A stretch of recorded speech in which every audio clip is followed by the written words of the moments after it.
مومنو،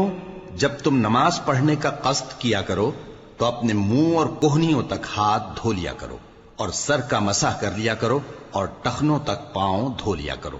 اور اگر جنابت کی حالت میں ہو تو نہا کر پاک ہو جایا کرو، اور اگر بیمار ہو یا سفر میں ہو یا کوئی تم میں سے بیت الخلا سے ہو کر آیا ہو یا تم نے عورتوں سے مقاربت کی ہو،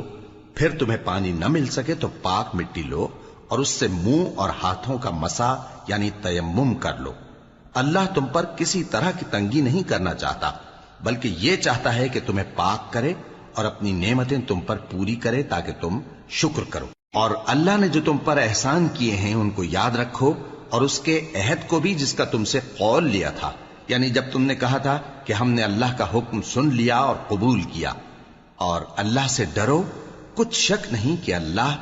دلوں کی باتوں تک سے واقف ہے۔